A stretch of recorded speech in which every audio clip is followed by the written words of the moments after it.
السلام عليكم ورحمة الله.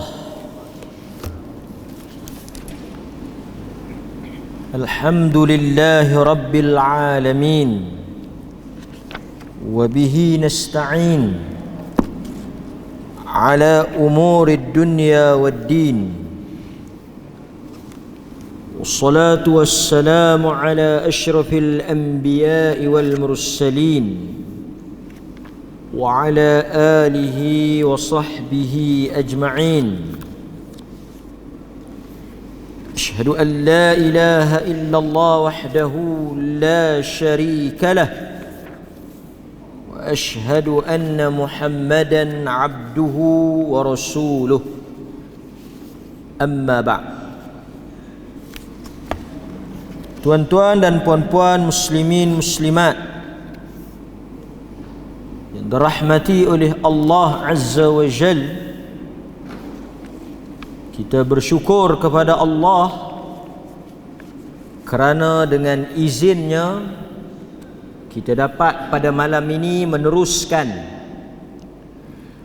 kelas pengajian kita berhubung mengenali para sahabah radhiyallahu anhum ajma'in, generasi yang dididik dan dibesarkan di bawah tarbiyah Nabi sallallahu alaihi wasallam. Dan malam ini tuan-tuan, kita akan menyambung tajuk kita, iaitu mengenali seorang lagi sahabat besar Nabi kita Muhammad sallallahu alaihi wasallam, iaitu Abu Ayyub Al-Ansari radhiyallahu anhu. Abu Ayyub kunyah dia, gelaran dia. Nama sebenar Abu Ayyub Khalid bin Zaid bin Kulayb Al-Ansari Al-Khadraji radhiyallahu anhu. Nama sebenar dia Khalid bin Zaid bin Kulayb Al-Ansari Al-Khadraji. Daripada nama dia ni kita boleh kenal atau kita boleh tahu bahawa beliau daripada golongan Ansar, yakni penduduk asal Madinah, local people, orang tempatan. Kita ada dua kelompok yang paling besar dalam sejarah umat Islam.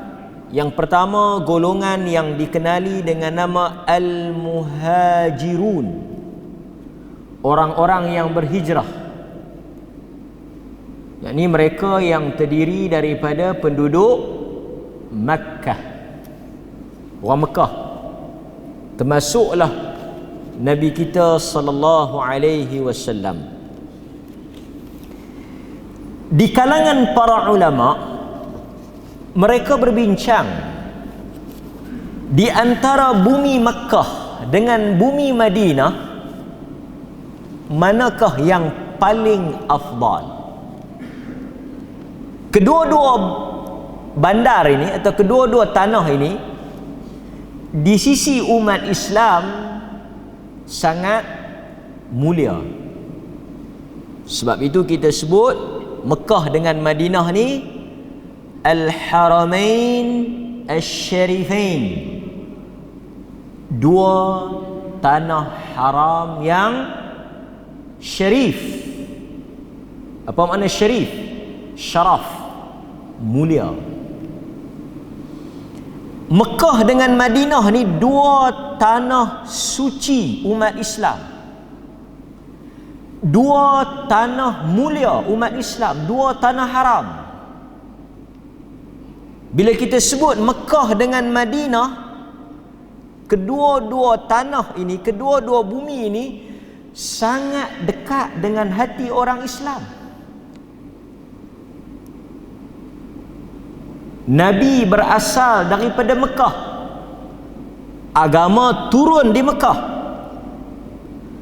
Kiblat umat Islam berada di Mekah. Baitullah, Madinah, bumi atau bandar Madinatul Rasul, bandar Rasulullah. Madinah ni tempat di mana Rasulullah mendirikan kerajaan Islam, dan di situlah bersemadinya jasad Nabi sallallahu alaihi wasallam. Di situ juga terletaknya Masjid Nabawi, masjid yang dibina oleh Nabi. Saya sebut Mekah dengan Madinah ni kerana apa, tuan-tuan? Kerana bila kita baca tentang perjalanan hidup Nabi dan para sahabah, kita tak boleh lari daripada menyebut kota Mekah dan kota Madinah. Dan Allah Azza wa Jal menyebut bahawa apa dia? Dajjal tidak boleh masuk ke dalam kedua-dua kota ini.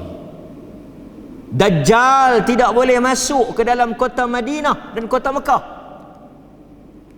Dan pada akhir zaman Allah Ta'ala akan goncang untuk mengeluarkan orang-orang munafik daripada kota Mekah dan Madinah.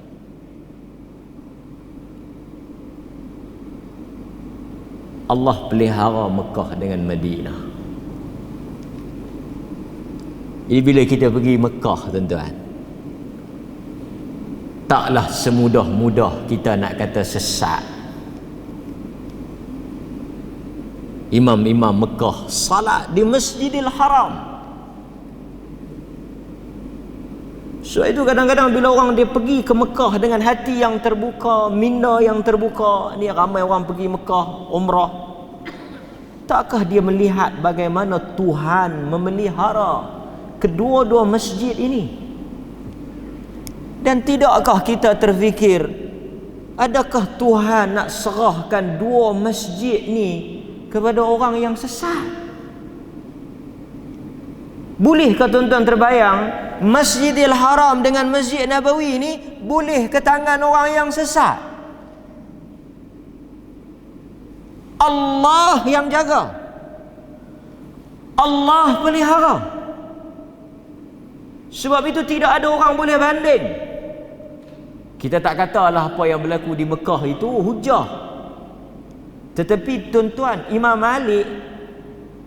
Malik dia duduk di Madinah, dia tak pernah keluar daripada Madinah. Sehingga di dalam mazhab dia, salah satu hujah yang menjadi pegangan dia amalan orang Madinah. Maksudnya kalau orang Madinah tak buat benda tu, beratlah. Antaranya apa? Contoh, puasa 6 tidak diamalkan oleh orang Madinah.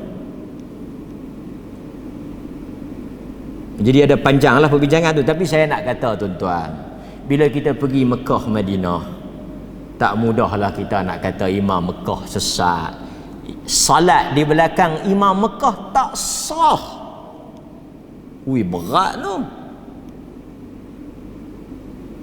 Tuhan memilih mereka untuk menjaga kota Mekah, kota Madinah.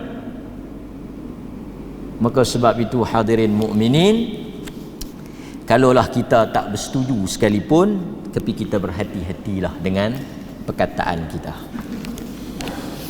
Okey, ada orang dia pergi Mekah, dia pergi Madinah, dia tak pergi sembahyang subuh.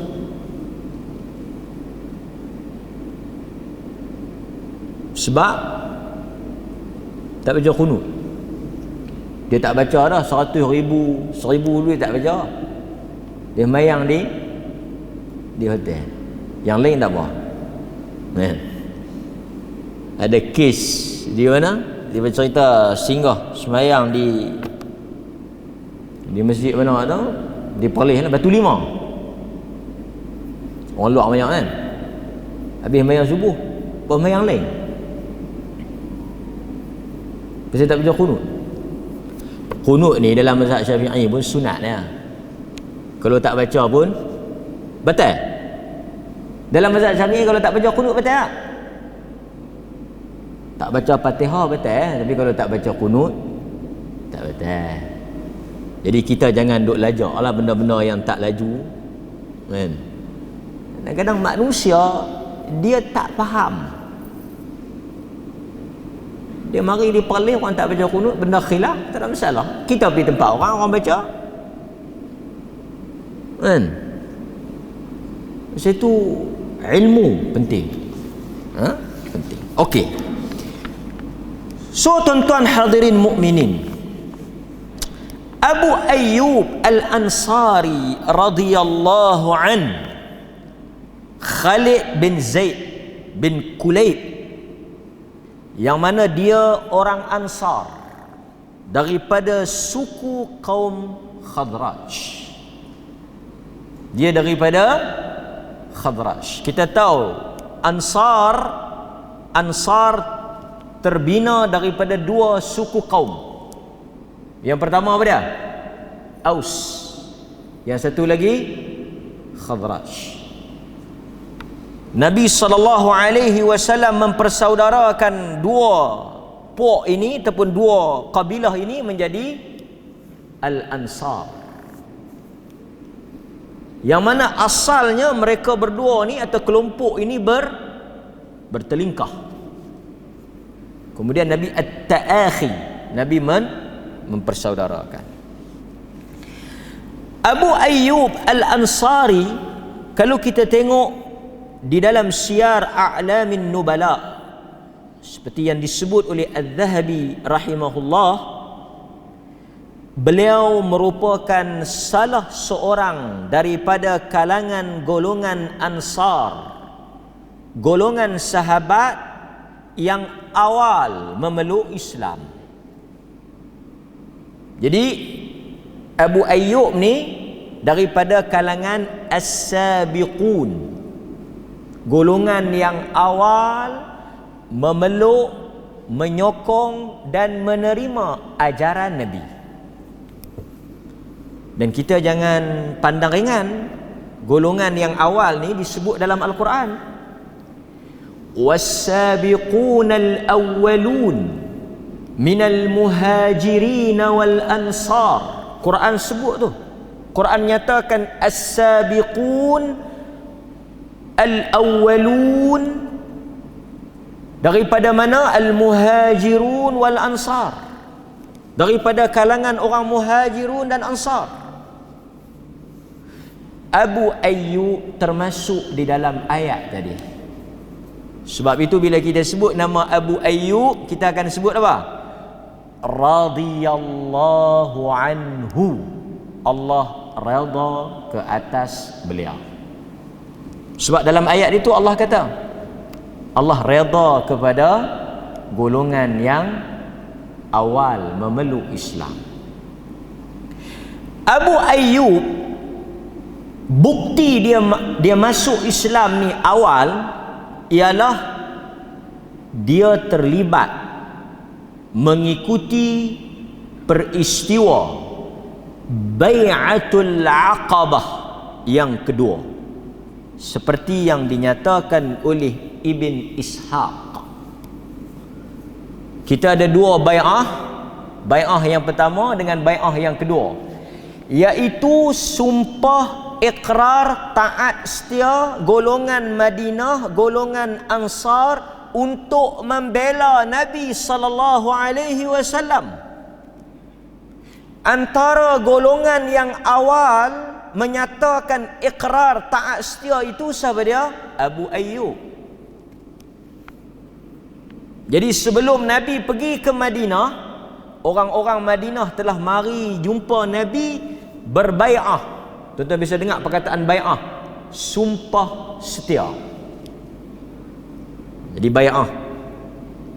Dan bai'ah dalam Islam, kita hanya ikrar untuk taat setia kepada pemerintah.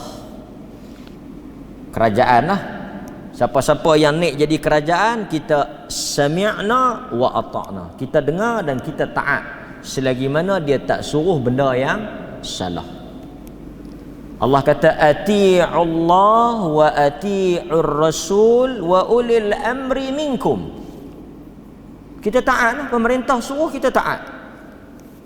Kita tidak boleh mengangkat senjata, memberontak menentang pemerintah, haram.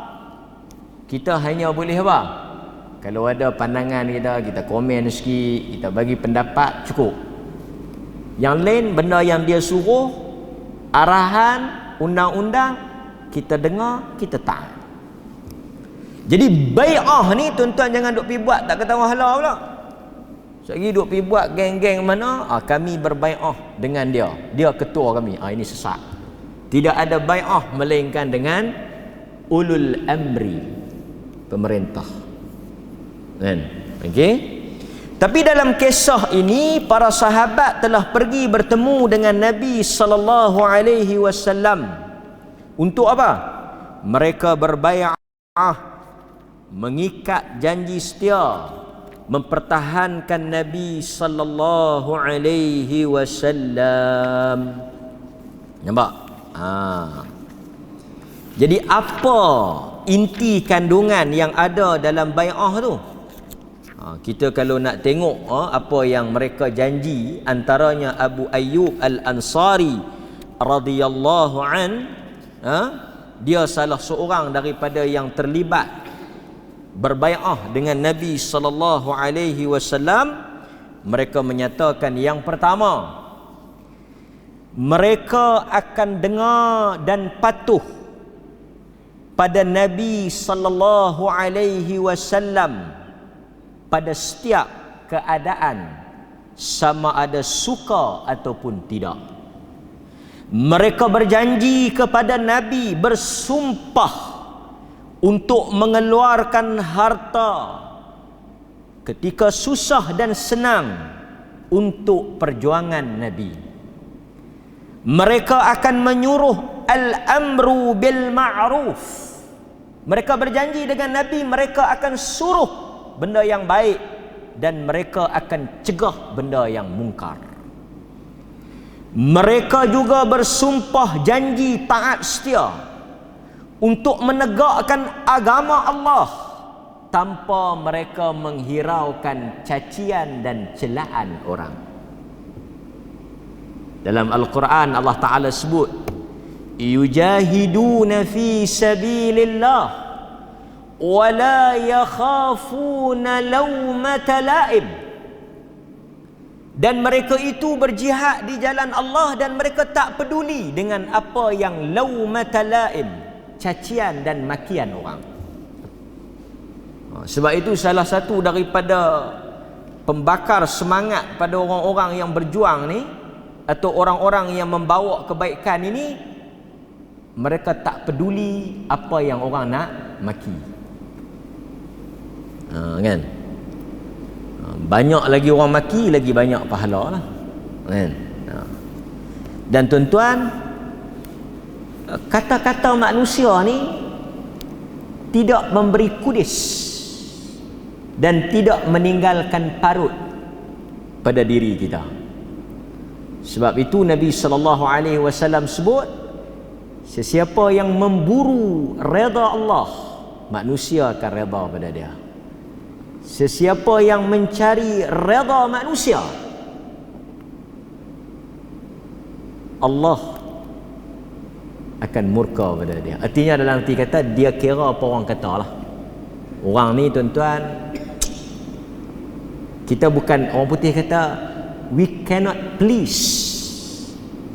Kita tak boleh please, kita tak boleh puaskan hati manusia.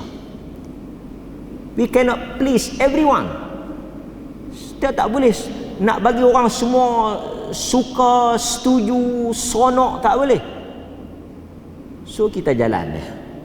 Dia duk fikir kan. Dalam apa hal sekalipun lah. Yang kelima, apabila Rasulullah tiba di kota Madinah, mereka akan bangkit membela dan mempertahankan Rasulullah seperti mana mereka mempertahankan diri mereka, isteri mereka, anak pinak mereka. Jadi Nabi kata, bila aku sampai di Madinah, hampa kena berjanji untuk pertahankan aku. Salah seorang yang berjanji itu Abu Ayyub Al-Ansari.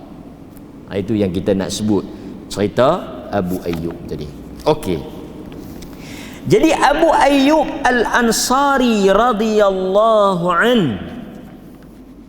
kelebihan dia yang pertama, dia menjadi tuan rumah kepada Rasulullah sallallahu alaihi wasallam sepanjang Nabi berada di Madinah, sebelum Nabi membina rumah.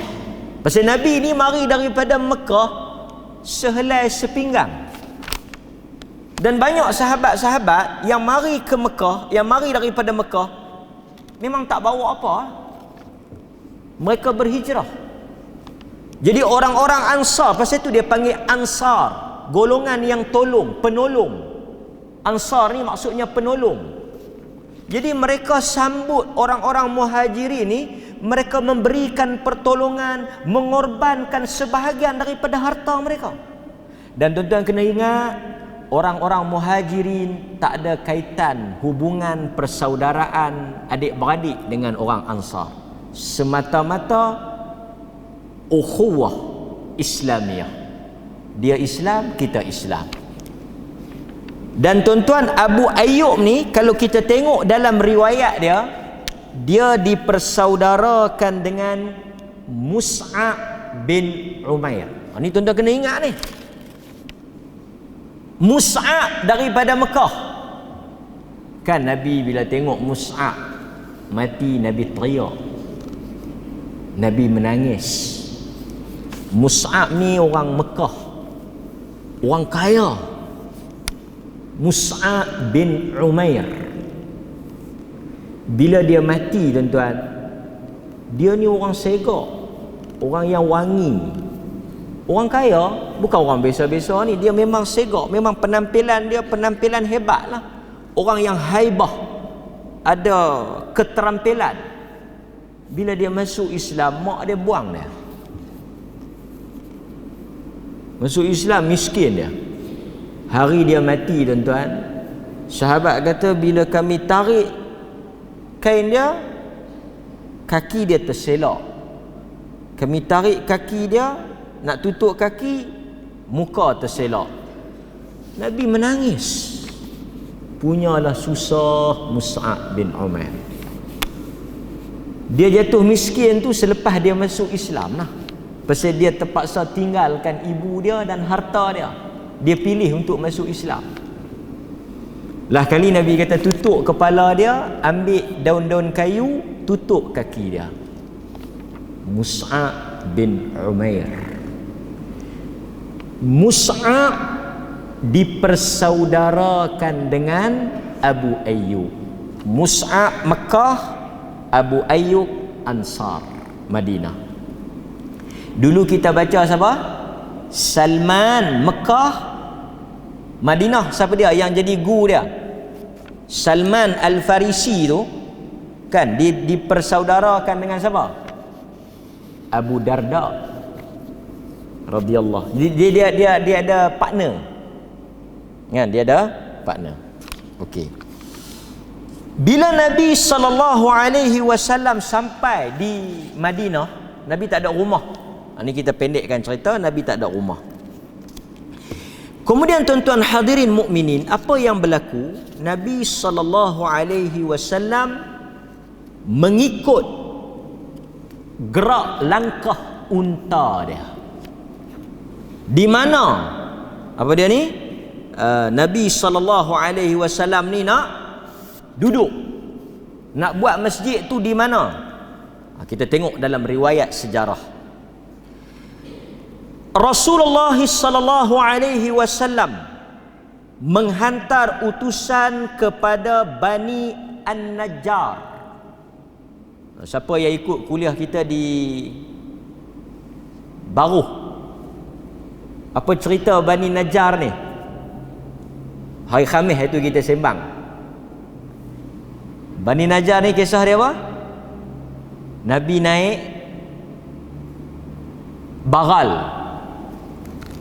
Bani Najjar ni satu perkampungan yang didiami oleh adik-beradik Nabi belah mak dia.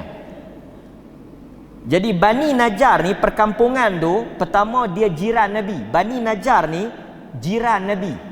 Perkampungan dia tu dekat dengan rumah Nabi. Bani Najjar ni kebanyakan pok menakan Nabi belah mak. Satu hari dalam hadis yang kita baca riwayat Muslim, Nabi SAW ni naik bagal, tiba-tiba bagal tu jadi macam mana? Ingat tak lagi? Jadi liang. Sampai hatta tulqihi, dia nak campak Nabi sampai Nabi nak jatuh.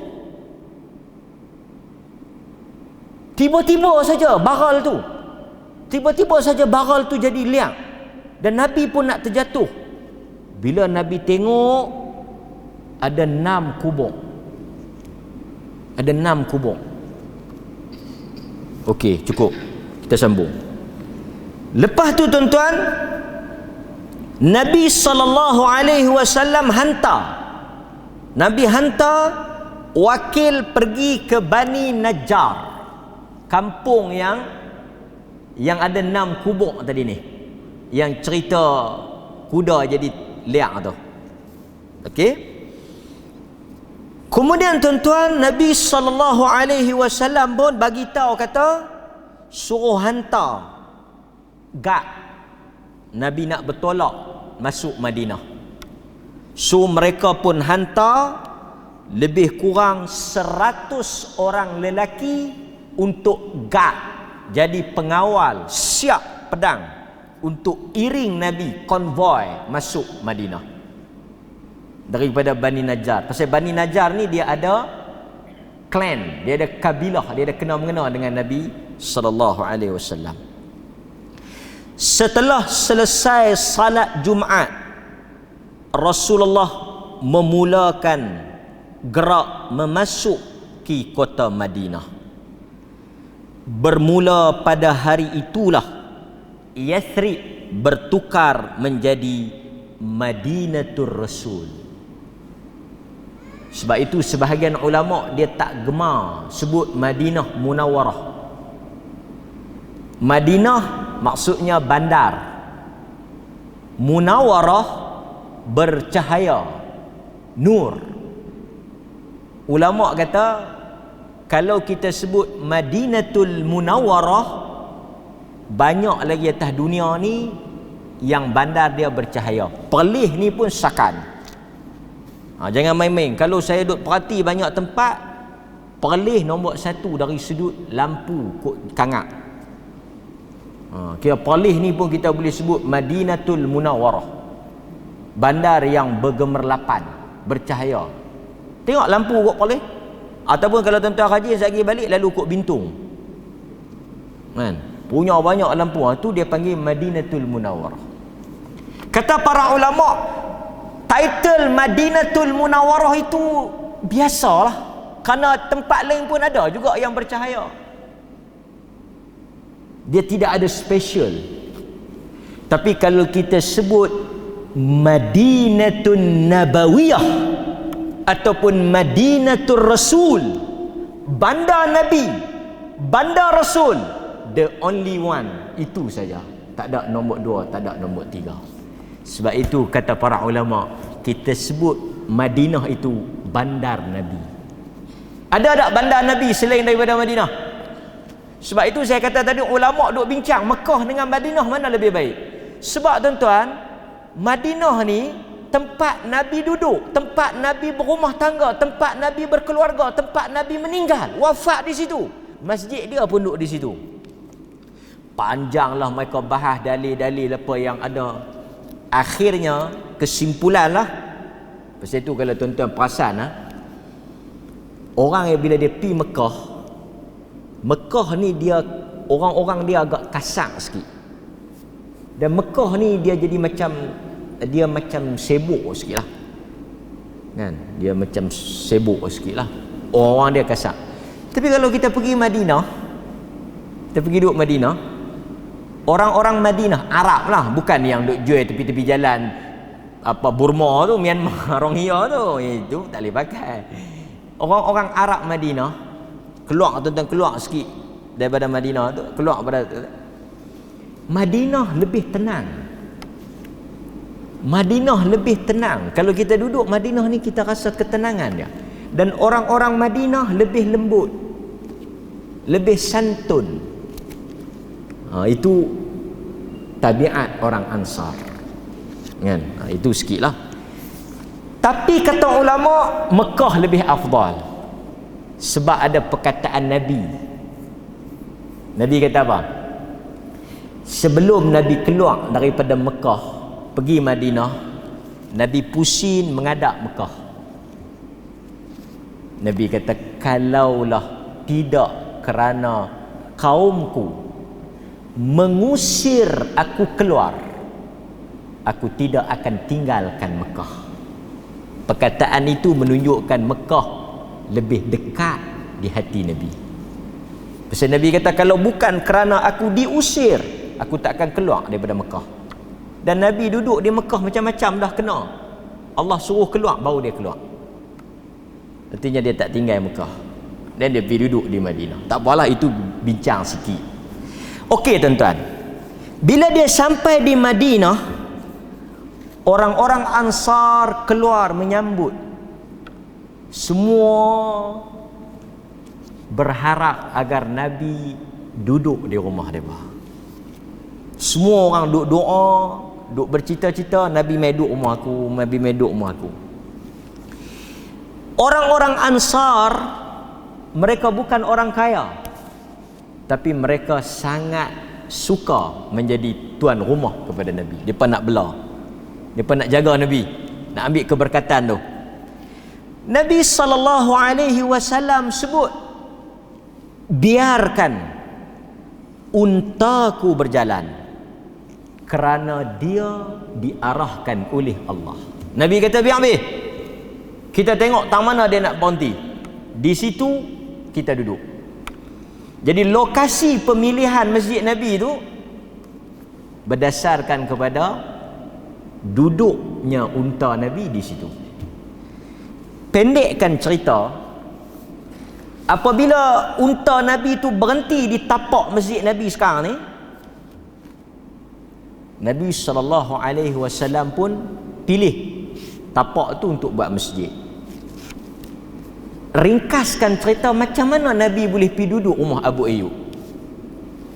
Dalam hadis yang diriwayatkan oleh Al-Imam Al-Bukhari, Nabi tanya, "Ay buyutin ahlina aqrab?" Rumah siapa yang paling dekat dengan masjid? Ayu buyut ahlina aqrab? Siapa rumah dia yang paling dekat pintu dia dengan masjid ni, dengan tapak ni? Faqala Abu Ayyub, kata Abu Ayyub, ana ya Rasulullah, rumah saya yang paling dekat. Hadhihi dar wa hadha babi, ini rumah saya, ni pintu dia. Maksudnya dia dekatlah dengan rumah atau tapak masjid tu. Fantaliq fahayyi lana maqilan. Lalu Nabi berkata, jom kita pergi rumah Abu Ayyub. Jadi itu asal usul dipilihnya rumah Abu Ayyub. Tuan-tuan, demikian kita sebagai orang beriman kena ada rasa seronok kalau rumah kita didatangi tetamu. Sebab itu dalam Islam Nabi menjadikan kayu ukur kepada iman sesiapa yang meraih dan memuliakan tetamu. Nabi kata, man kana yu'minu billah wal yawmil akhir, sesiapa yang dia mengaku beriman kepada Allah dan hari akhirat, falyukrim dhaifah, hendaklah dia memuliakan tetamunya. Sebab itu Abu Ayyub ni, walaupun selepas Rasulullah keluar daripada rumah dia, tuan-tuan tahu apa jadi pada rumah dia? Lepas Nabi keluar daripada rumah dia, Nabi tak duduk dah di rumah dia, Nabi dah ada rumah sendiri. Rumah Abu Ayyub tetap menjadi pilihan Nabi untuk apa? Kalau tuan-tuan baca sejarah, Nabi dah keluar dah, Nabi dah masuk rumah dia, tapi rumah Abu Ayyub ni tetap Nabi pergi untuk apa? Makan. Kita kalau orang mai nak makan, oh dia lemah perut tu, dia kata mai pula dah. Pasal kita tak ada iman, kita tak rasa keberkatan, kita raikan tetamu, keberkatan. Satu orang yang dia seronok jamu orang makan, dia seronok raikan tetamu, itulah tanda bukti iman dia kepada Allah dan Rasul. Dan dia yakin setiap duit ringgit yang dia keluarkan itu Allah akan ganti. Dalam satu kisah, tuan-tuan, satu hari Abu Bakar As-Siddiq keluar. Dia banyak riwayat, tapi yang ni kait dengan Abu Ayyub. Umar pun keluar, jumpa Nabi. Nabi tanya, mai mana? Lapar. Nabi ni bila dia dengar lapar, dia berkata aku lapar. Terus tuan-tuan pi rumah Abu Ayyub. Tu yang kata Abu Ayyub punya sifat tu, pi terus. Tak ada duk fikir rumah siapa kita nak pi ni, macam mana ni ya, siapa dia nak boleh jamu kita, tak. Terus Nabi teringat, terus Nabi faham, terus Nabi tahu, tuju rumah Abu Ayyub, jom. Kita tak lapar, kita mau sampai tara tu. Orang lapar cari kita. Dia telefon dia, dia tak ada kata apa. Di mana? Jom. Oh, dia tahu kata aku lapar, aku tahu. Hang telefonnya mesti hang lapar. Tuan-tuan jamu dia nasi RM5, ayak segelas RM2. Esok tuan-tuan mai jumpa masjid, ada borang asnah. Awak bengkrak dah saya belanja orang.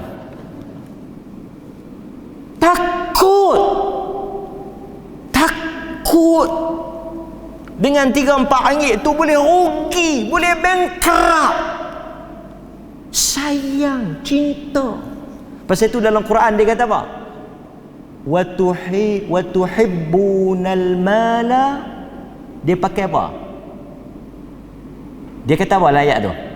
Dan manusia ini dia cinta kepada hartanya, dia sayang kepada hartanya. Tuan-tuan tengok dalam ayat tu dia guna perkataan apa? Bahasa Arab tu. Hubban. Sambung tuan-tuan. Hubban apa? Jamma. Sangat sayang.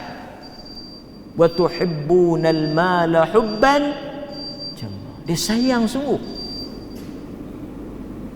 Kadang-kadang dia nampak orang di kedai, dia buat tak nampak. Oh, dia kata jangan pergi nampak. Selagi kita azan, sekali kita sambung. Abu Ayyub dengan Nabi ada kisah di rumah dia. Kita sambung esok, kita cuti, kita nak pergi mana, terdengarlah lebih sikit kan. Azan lu Tok Bilal, sekali lagi saya sambung sikit cerita Abu Ayyub. Tuan-tuan, apabila Rasulullah jumpa dengan Abu Bakar As-Siddiq, jumpa dengan Umar, Nabi kata, kenapa kamu ni Dia kata al-ju', kami lapar. Nabi kata jom kita pergi rumah Abu Ayyub. Maksudnya Nabi memang kenal sifat Abu Ayyub ni suka bagi orang makan. Satu dalam Al-Quran cukup banyak ayat-ayat yang kempen kita bagi makan. Itu dalam Islam salah satu daripada amalan yang sunnah bagi makan. Tapi orang kita ni dia nak bagi makan dia kena tunggu mati. Dalam kampung tu lama tak makan, tak ada orang mati. Awak lama tak ada kenduri. Kita kalau buat kenduri ni kalau tuan-tuan tengok banyak kali saya sebut, kenduri ni makan lah. Makan ni bila yang syok, bila kita buat kenduri.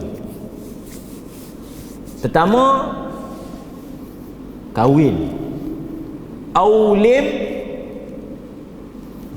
bisyah. Nabi kata ke Abdul Rahman bin Auf, Abdul Rahman, ada apa di pipi hang tu? Bedak.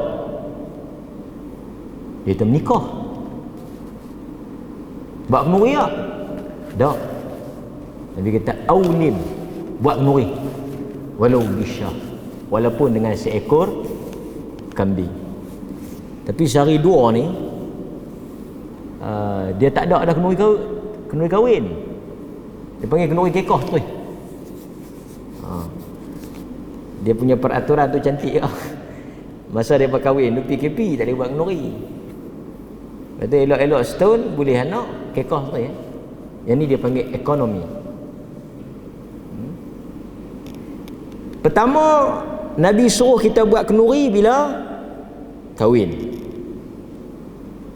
Nabi juga suruh kita buat kenduri, dan Nabi juga buat kenduri bila pulang daripada safar. Siapa-siapa yang balik daripada safar, balik daripada jauh, sunnah buat kenduri. Syukur. Dia dapat balik, dia selamat, dia buat kenduri. Lagi buat kenduri apa lagi? Kahwin, kenduri pulang daripada safar, boleh cucu anak. Seronok tak? Ustaz, saya dapat cucu. Happy. Saya nak buat kenduri, saya nak sembelih kambing. Dia seronok pasal dia dapat cucu. Maksudnya dalam Islam ni, kenduri ni dia berdasarkan apa? Seronok lah. Ni hang kenduri apa ni? Nikah. Boleh bini. Seronok lah ada bini. Ada orang panggil tuan-tuan kenduri bercerai. Dia tak hampir di rumah aku esok buat kenduri sikit. Kenduri apa? Cerai bini aku talak 3, buat syukuran sikit. Tak ada. Orang tak segila tu untuk buat kenduri bercerai. Buat kenduri menikah. Kenduri boleh baby, dapat cucu. Orang syok tu. Tok Wan yang nak buat sangat tu, pak dia tak buat pun. Syok kan? Sebab itu Islam tidak pernah ajar orang buat kenduri untuk perkara yang sedih. Ustaz jemput makan kenduri, pak saya balik umrah selamat, alhamdulillah. Pi hari tu balik mai sihat apa semua, mak dengan ayah saya sihat, buat kenduri sikit lah, jemputlah pi, alhamdulillah. Tapi kita tak boleh terima satu orang pergi gang kenduri, dia tahu ustaz pergi gang kenduri di rumah awak mati dah orang tua tu. Kita dengar pun mati ya, saya buat kenduri sikit awak boleh ya bagian saya tu dia.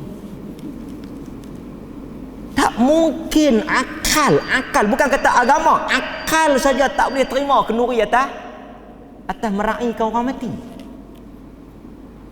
Orang duk sedih kita pergi buat kenduri. Pasal tu saya kata kenduri arwah ni bukan kata agama yang tak suruh, akal pun tak suruh. Orang sedih takkan nak buat kenduri. Ada nak buat mesyuarat ni pak kita mati ni. Kita nak buat apa? Gula rebung. Tu dia boleh mesyuarat nak gula rebung. Gula rebung ni kalau daging tempatan syok tengok ni. Ni pak baru mati hampa punya seronok. Jadi tak ada. Sebab itu kita kata tuan-tuan sunnah. Sekarang tuan-tuan ada duit sikit, panggil orang masjid ke, panggil kawan-kawan ke, jamu makan. Kerana Nabi apabila dia sampai di Madinah, kita baca tadi kan, bila dia sampai di Madinah, kata Abdullah bin Salam. Abdullah bin Salam kata bila Nabi sampai di Madinah, aku pergi tengok Nabi. Abdullah bin Salam ni dia Yahudi. Dia kata bila Nabi sampai di Madinah, aku pergi tengok Nabi. Mari aku nak tengok muka orang yang mengaku jadi Nabi. Abdullah bin Salam akhirnya dia masuk Islam lah. Dia kata aku sampai-sampai aku tengok muka Nabi, ni bukan muka pembohong. Tu Abdullah bin Salam kata tu. Mulut dia kata. Dia masa tu belum Islam, dia Yahudi, ahli kitab. Dia kata hari pertama aku pergi tengok muka Nabi Muhammad sallallahu alaihi wasallam, aku kata dia bukan muka orang yang cakap bohong. Kalau dia mengaku dia Nabi, memang dia Nabi. Pasal dia tahu dia ahli kitab. Apa dia dengar Nabi kata? Dia kata ucapan pertama yang aku dengar Nabi suarakan, Nabi sebut, Nabi cakap sebagai Rasulullah, sebagai wakil Tuhan ni. Nabi kata apa? Mesti tuan-tuan bila Nabi sampai, dia akan bagi ucapan sulung. Semua orang ternanti-nanti ucapan dia. Orang nak dengar apa mesej Nabi, kempen Nabi, apa yang Nabi bawa. Nabi kata apa? First speech, ayyuhan nas. Ini mesej Islam. Ini adalah ucapan sulung Nabi. Nabi kata ayyuhan nas, wahai manusia. Nabi tak kata ayyuhal muslimun. Nabi tak kata wahai orang Islam. Nabi kata ayyuhan nas, kerana dia adalah pemimpin kepada semua. Ayyuhan nas, at'imut ta'am. Nabi kata wahai manusia, berilah orang makan. Tuan-tuan, kalau orang tak kenal Nabi pun dia dengar, dia kata ini orang bagus. At'imut ta'am, bagi orang makan, jamu orang makan. Wa afshus salam, jumpa orang bagi salam. Ila man arafta wa man lam ta'rif, sama ada hang kenal tak kenal bagi salam. Jangan kira siapa, jumpa bagi salam. Akhlak nombor 3 Nabi kata apa? Wasilul arham, sambungkan silaturahim. Last kali baru Nabi kata wasallu bil lail wan nas bin niyam. Mangkit semayang tengah malam waktu orang tidur. Tadkhulul jannah bisalam, kamu akan masuk syurga dengan selamat. Abdullah bin Salam kata ucapan yang hebat. Dia dengar tu dia takjub. Bagi makan. Pasal tu orang Nabi, pasal tu dalam hadis lain bila orang mari tanya dekat Nabi, apa Islam yang baik? Nabi kita bagi orang makan. Tu kempen Nabi. Jadi bila mereka sampai rumah Abu Ayyub, kita sambung balik cerita sikit ni. Orang tanya Abu Ayyub, Nabi, dia tanya Nabi, dia kata Rasulullah, time ni Rasulullah tak pernah main ni. Dia tanya dekat Nabi, time ni Rasulullah tak pernah main. Nabi dia kata apa? Betul. Dia tak tanya apa pun. Dalam hadis tu kata bila dia tanya Rasulullah, Rasulullah kata betul. Dia pergi terus potong dahan apa ni? Ranting pokok tamar tu, dia cantah, dia ambil buat main. Dia tahu Rasulullah lapar. Terus dia jamu. Panggil bini dia, suruh pergi buat roti. Dia pergi sembelih kambing. Nabi kata jangan sembelih kambing yang ada susu. Sat lagi rugi. Sembelih kambing yang tak ada susu. Pendekkan cerita, dia masak. Rasulullah ni bila dia tengok makanan tu, dia ambil roti, dia ambil kambing. Dia ambil roti, dia letak kambing. Dia kata kat Abu Ayyub, pi hantar dekat Fatimah. Lama dah dia tak makan kambing. Nabi teringat dekat anak dia, pi bagi kat Fatimah, dia tak makan lama dah. Kita teringat tak? Teringat tak kat anak bini kita kalau kita makan? Cerah balik dia buat balik dia buat bodoh. Akal dia tibai lah kan. Orang jamu apa di masjid? Tak jamu apa, tak ada apa. Bini kau lapang nak apa? Ini tak bagus ya. Ini tak beriman. Nabi dia, orang jamu dia teringat, dia ambil ni pergi bagi balik, pergi bagi kat Fatimah. Pendekkan cerita tuan-tuan. Nabi duduk 7 bulan rumah Abu Ayyub. 7 bulan, dalam riwayat kata 7 bulan dia duduk. Rumah dia ada 2 tingkat. Dia suruh Nabi naik, duduk atas. Nabi tak mau. Nabi kata orang nak mai jumpa aku susah, tak apalah aku duduk bawah. Abu Ayyub kata, bila dia tidur dengan bini dia Ummu Ayyub, tak boleh lena. 3 sebab. Pertama, bolehkah kita duduk pijak Nabi duduk bawah? Kita nak pijak lantai ni, Nabi duduk bawah ni, kita pijak Nabi ni. So mereka buat apa? Hang duduk ujung tu, aku duduk ujung ni. Jangan duduk tengah, pasal tengah ni betul-betul dengan Nabi. Tu dia yang kata sahabat. Nombor 1. Nombor 2, mereka kata apa? Ni, hang jangan duduk jalan kasar sangat. Sekali kalau jalan kasar sangat, kok debu ke sampah apa kena muka Nabi, cermat sikit. Tu sahabat. Last sekali tuan-tuan, mereka tak lena malam tu. Pasal apa? Mereka kata sat lagi wahyu turun, dia macam kita duduk tengah, wahyu turun kita halang, Nabi duduk bawah, tak boleh. Mereka paksa Nabi, Nabi tak mau. Satu malam tuan-tuan, tumpah ayak. Mereka ada satu kain dia buat selimut, ayak tumpah, takut menitik. Mereka tarik kain selimut mereka, duk lap sepanjang malam, tak bagi ayak kena dekat Nabi. Nabi tengok gamuk kesian, tak apalah aku naik atas. Tu yang kata Abu Ayyub. Tuan-tuan, saya nak ringkaskan cerita. Kalaulah berdasarkan amalan tu, sebelah kaki pasal dalam syurga lah. Dia tanggung, dia bela, dia biaya, dia jaga, dia tuan rumah yang nak jaga Nabi. Nabi tetamu dia. Tuan-tuan, dia mati umur 80. Dia mati di mana? Dia orang Madinah. Kubur dia ada di Turki. Siapa pergi Turki akan pergi melawat kubur Abu Ayyub. Dia orang Madinah, meninggal di Turki. Dia tak pernah miss satu perang pun. Abu Ayyub tak pernah skip. Walam yatakhallaf. Dia tidak pernah gagal walaupun satu perang untuk join. Tu Abu Ayyub. Menariknya, masa zaman Muawiyah nak takluk kota Konstantinopel di Turki, Istanbul, umur dia 80. Dia pergi offer, dia kata dia nak join. Masa tu tentera di bawah pimpinan Yazid. Dia umur 80, dia sahabat besar Nabi. Saya ingat kalau dia duduk main dengan cucu pun, duduk di Madinah relax, minum teh, minum kopi pun, ingat masuk syurga mudah. Dia jaga Nabi.